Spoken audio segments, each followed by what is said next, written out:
बिल्कुल आप पे गया। माँ माँ मेरा जन्मदिन कब है? बेटा फागुन में हुई थी तू, खूब बारिश हो रही थी। तेरे वो जौनपुर वाले रामलाल चचा है ना, उनकी शादी के 4 दिन बाद। अरे वो गौरी है ना, अपनी बचिया, उससे बस एक दिन बड़ी। काश इन्होंने भी बर्थ रजिस्ट्रेशन कराया होता। बर्थ सर्टिफिकेट स्कूल में एडमिशन, सरकारी नौकरी, वोटर आईडी कार्ड और पासपोर्ट हासिल करने में मदद करता है। इसे आप बच्चे के जन्म स्थान पर 21 दिन के भीतर ग्राम पंचायत कार्यालय या स्वास्थ्य केंद्र से बिल्कुल मुफ्त पाएं। नन्ही सी जान की पहली पहचान।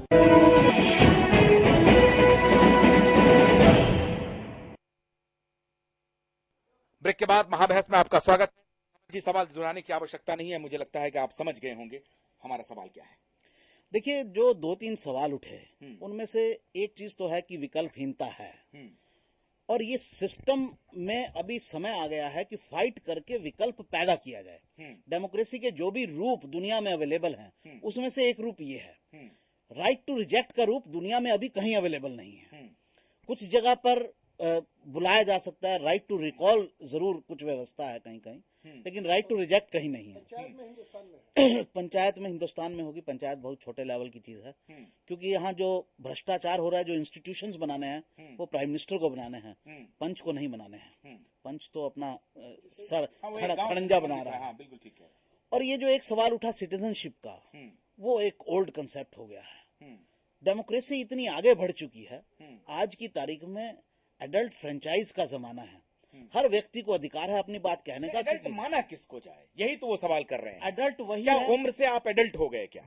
उम्र से आप एडल्ट हो जाते हैं, क्योंकि जो बड़ी डेमोक्रेसीज हैं, जो डेवलप्ड डेमोक्रेसीज हैं, उसमें भी ये व्यवस्था, ये भेदभाव नहीं किया गया। उससे क्या होगा? गरीब और अमीर का होगा, पढ़े लिखे और अनपढ़ का होगा। तो अपनी बात कहकर अपना दबाव, डेमोक्रेसी एक दबाव बनाने का तरीका है। तो आप देखेंगे, अगर देखिए, लेकिन कमल जी, आपको लगता नहीं है कि ये जो सिर्फ आधार है, आज ये ओल्ड हो सकता है ये थॉट, लेकिन आज के परिप्रेक्ष्य में इस विषय पर अब चर्चा अवश्यंभावी हो गया है, क्योंकि आप जिसको कह रहे हैं कि ये 18 वर्ष का हो गया, उम्र से आप एडल्ट हो गया, आप वोट दीजिए, इसको मोवोक्रेसी के रूप में लीडर ने यूज करना शुरू कर दिया। जाति का आंकड़ा शुरू हो गया कि ये हमारे इस कास्ट का इतना परसेंट, इस कास्ट का इतना परसेंट, वो भीड़ तंत्र हो गया। और भीड़ तंत्र के हिसाब से अब जीत हार हो रहा है। थॉट नहीं चल रहा है, विचार नहीं चल रहा है, गवर्नेंस मुद्दा नहीं है।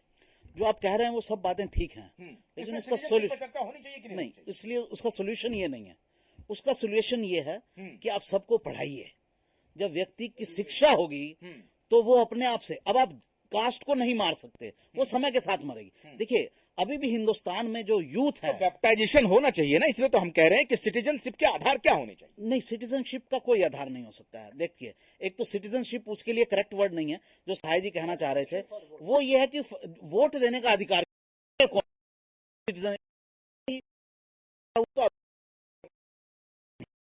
तो वोट के लिए भी अगर आप ये डिस्क्रिमिनेशन करेंगे तो हम जो इंक्लूसिव पॉलिटिक्स की बात करते हैं, आप वोटर जो है वो लिमिटेड हो जाएगा। तो पॉलिटिकल पार्टी सिर्फ वोटर पर फोकस करती हैं। तो उसका सोल्यूशन ये है कि जो आप अभी आप देखिए वो होना शुरू हो गया है। अभी 5-10 साल वेट कीजिए, भारतीय रूप ये पहले तो नहीं होती थी। अन्ना कर रहे हैं, सब लोग कर रहे हैं। राइट टू नवीन जी ने क्या नवीन जी की भी सही है कि जो लोग सोशल फ्रंट पर काम कर सोशल चुनावों के समय सामने आना चाहिए। और किस चाहे कि हमने इनको कुछ ऑर्गेनाइजेशंस कर रही हैं, जैसे ट्रांसपेरेंट चाहिए। सब ये लोग मेरी नजर में अच्छे हैं, ये लोग हो सकता है लोग, लेकिन हार जो है वो इतनी भारी होनी चाहिए कि हम डेमोक्रेसी,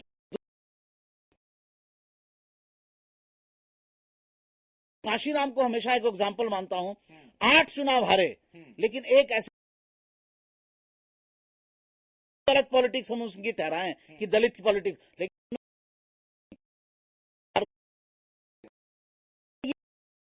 को भी करनी पड़ेगी। नहीं तो ये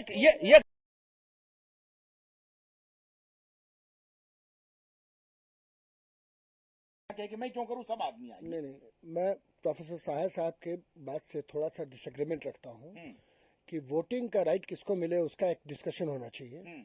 उसमें क्या होगा कि 5,000 लोग इस देश के या 10,000 लोग छट जाएंगे, नहीं ये डिसाइड करेंगे कि किसको वोट देना चाहिए। एक कोलैबोरेट, एक इंटेलेक्चुअल ग्रुप और आम आदमी जाएगा कि हमको वोटिंग का एक अधिकार मिलना चाहिए। सो चाहे वो किसी शहर में, किसी गांव में 5 आदमी वो डिसाइड करेगा कि किसको वोट देना है। तो ठेकेदार हो जाएंगे सब लोग, सब वोट के ठेकेदार हो जाएंगे। उसके सिस्टम को डेवलप करने के लिए ठेकेदार हो लेकिन जाएंगे, वो ठेकेदारी का स्वरूप स्वरूप बदल बदल जाएगा। स्वरूप बदल और जाएगा। दूसरी बात जी ने कहा कि अवेयरनेस और एजुकेशन, नहीं, आज हम कॉम्प्लेक्स तक जाएंगे कि डेमोक्रेसी के कॉम्प्लेक्स क्या क्या है। नहीं मैं बता रहा हूँ कि जैसे कर्नाटका में भी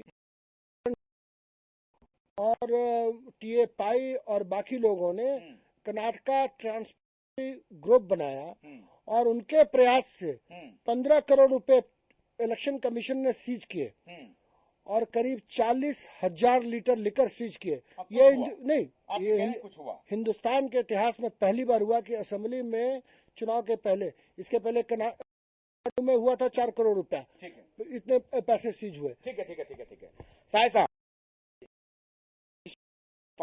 की जो सिटीजनशिप है, ये कोई मॉडल अख्तियार किया, वोट कैसे हो, किसको चुना, हम लगा लें कि अन्ना को जाना चाहिए या किरण मजूमदार, रामदास पाई नहीं, भागी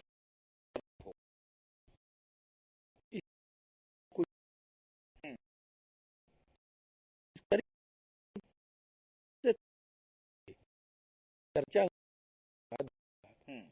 कि देखिए सबसे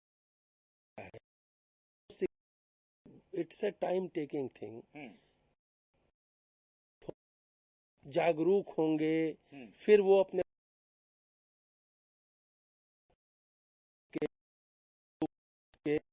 अपने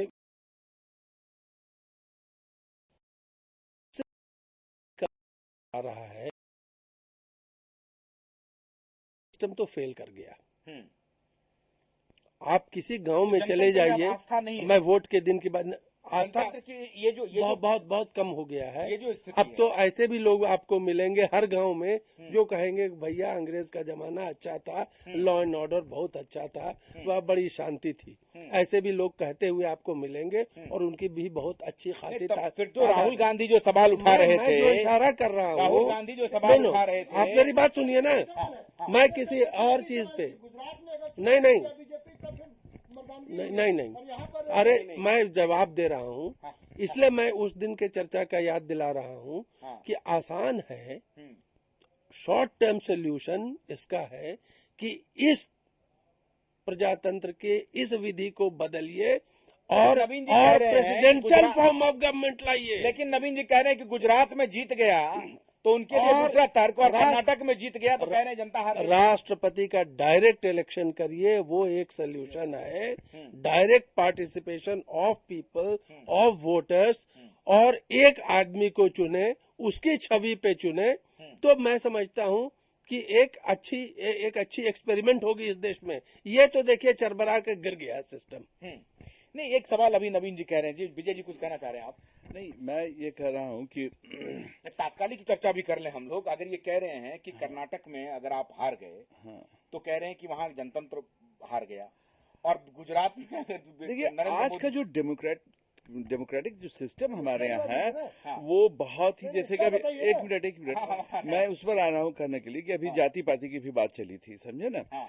ये जाति व्यवस्था को हम एडुकेशन से भी नहीं दूर कर सक रहे हैं, नहीं कर पा रहे। वास्तविकता ये है, because of the democratic structure, because of the present जो वोटिंग सिस्टम है, समझे ना, और जो कॉन्स्टिट्यूशन हमारा सिस्टम है, जाति प्रथा को ठीक है, छुआछूत हट गया, रेलगाड़ी में एक साथ सफर लोग कर रहे हैं, एक होटल में खा रहे हैं, दिस दैट है, लेकिन और ज्यादा मजबूत जाति व्यवस्था इतनी गहराई में चली जा रही है जिसकी भी हम कल्पना नहीं कर सकते। मैं कहता हूँ, मैं तो एंथ्रोपोलॉजिस्ट हूँ, मैं कैजुअल नहीं कहना चाहूंगा, बिल्कुल शोध पर होनी चाहिए कि जाति व्यवस्था का स्वरूप बदला है लेकिन कितना और गहरा गया है, इस पर भी विचार होना चाहिए। आप कुछ कह रहे हैं कि आशुतोष जी, जो साहे जी ने बात कही उसमें बहुत दम है। देखिए, ये जो हमारी व्यवस्था है ये जाति व्यवस्था को पुष्ट करती है, जो अभी मौजूदा लोकतंत्र का सिस्टम है। अगर आप इंडिविजुअल को चुनेंगे तो उसको 2 टर्म में जो है, आप मल्टीपल लेवल पे अलाउ कीजिए लोगों को खड़ा होने को, और ये जो अभी व्यवस्था है पैसा देके वोट जीतने की, वो सब बंद हो। इलेक्ट्रॉनिक जो माध्यम है वो इतना बढ़ गया है कि लोगों को ये एक माध्यम हो, जैसे अमेरिका में टीवी पर डिबेट होती है, ऐसे डिबेट हो सब, और फिर 50% वाला व्यक्ति जो है वो जीते, दोबारा चुनाव हो, जो पहले 2 व्यक्ति उठाए जाए, और सेकंड राउंड में जो ज्यादा जीते 50% से ज्यादा, वो जाति व्यवस्था को भी तोड़ेगी, पद्धति बदलनी पड़ेगी, जाति व्यवस्था को भी तोड़ेगी ये व्यक्ति। और जब इंडिविजुअल को चुनने का अधिकार होगा तो ये जो अभी पार्टी बेस्ड चुनाव है, जो एक तरह से भ्रष्टाचार को पुष्ट करता है, इस पार्टी बेस्ड व्यवस्था को बदलने की जरूरत है। इसको व्यक्ति विशिष्ट बना के, व्यक्तिनिष्ठ बना के, जो व्यक्ति साफ सुथरा है वो अपने आप देखेगा कि नीचे, जैसे इकोनॉमिक्स में कहा जाता है कि जो डेवलपमेंट है वो परकोलेट होगा, वैसे एक इंडिविजुअल से ऑनेस्टी और वो जो होगी वो परकुलेट होगी, और वो होगा भ्रष्ट तो सामने आएगा, पकड़ा जाएगा। एक दर्शक हमारे साथ जुड़ रहे हैं, अगर आप हमारे साथ बने हुए हैं तो बोलिए जनाब, कहां से बोल रहे हैं आप? हाँ, संपर्क लगता है खत्म हो गया। नहीं, ये कह रहे हैं कि इतना निराश होने की आवश्यकता नहीं है। अगर व्यवस्था में परिवर्तन हो जाए तो हमारी जनतांत्रिक व्यवस्था ठीक है, इसमें थोड़ा परिवर्तन की आवश्यकता है, मतलब इलेक्टोरल जो प्रोसेस है उसमें परिवर्तन होना चाहिए। देखिए, इलेक्टोरल रिफॉर्म्स जो है वो सतत प्रक्रिया है और वो बिल्कुल होनी चाहिए। ये नेता की तरह आप बोल रहे हैं? नहीं, नेता भी यही कहते हैं। आपकी बात से इसमें सहमत हूं। नवीन जी नेता की नेता भी यही कहते हैं, अब इनको सतत प्रक्रिया। मैं नेतागिरी नहीं करता हूँ, लेकिन पॉलिटिक्स ऑब्जर्व जरूर करता हूँ। ऐसा है कि इलेक्टोरल रिफॉर्म्स, बट आप देख लीजिए शुरू से बराबर होते रहे हैं, कोई इसमें ये कि एक मिनट इशू नहीं है, ये व्यवस्था में बदलाव नहीं, और जहां तक प्रेसिडेंशियल फॉर्म की बात है, ठीक है, एक प्रेसिडेंट को आप चुनने, हो सकता है वो निरंकुश हो जाए कल, लेकिन जो डेमोक्रेटिक सिस्टम है, चेक एंड बैलेंस का सिस्टम है, जो हमारा सिस्टम है, लेकिन करीब प्रेसिडेंशियल फॉर्म में हम सरकार चुनाव जीतते हैं। हर पॉलिटिकल पार्टी एक प्राइम मिनिस्टर कैंडिडेट प्रोजेक्ट करती है, और ये पिछले 5, 7, 10 चुनाव में तो यही हो रहा है कि कैंडिडेट को प्रोजेक्ट करती है और उसके बाद चुनाव जीत के आती है और वो आदमी चुनाव इलेक्ट होता है।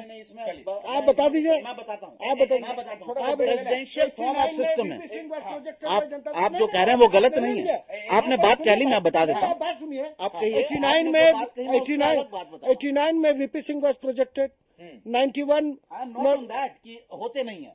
देखिए, प्राइम मिनिस्टर के कैंडिडेट प्रोजेक्ट किए जाते हैं, लेकिन प्रेसिडेंशियल फॉर्म सिस्टम अलग कैसे है? सिस्टम तो अलग ही है, अलग है।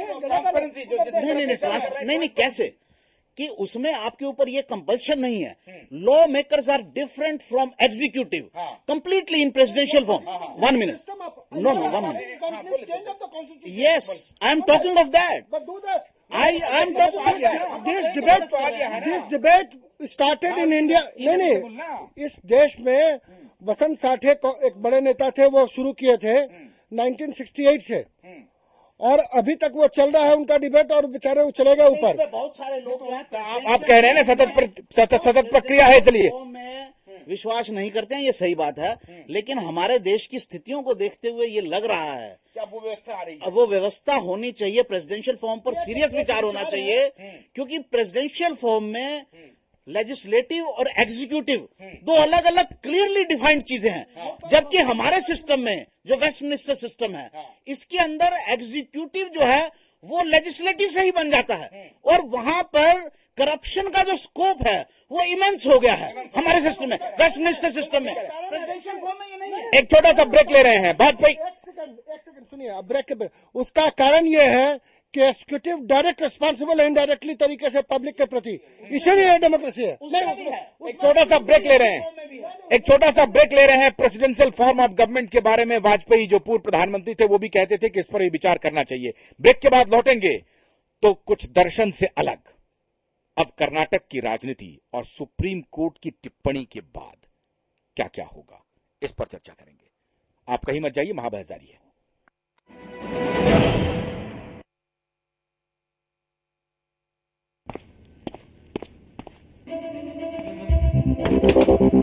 ओए अंडर 19, यहाँ से पेप्सी लेने के लिए वेट करना पड़ेगा। वेट क्यों? अभी क्यों नहीं? ओए, कैप्टन से बहस करता है? हाँ? अंडर 19 कैप्टन तो मैं भी हूँ। अच्छा, आपने वर्ल्ड कप जीता, मैंने भी अभी वर्ल्ड कप जीता है। तो तू कह रहा है कि तुझ में और हम में कोई फर्क नहीं है? फर्क तो है सर। तो पेप्सी रख और कट ले। फर्क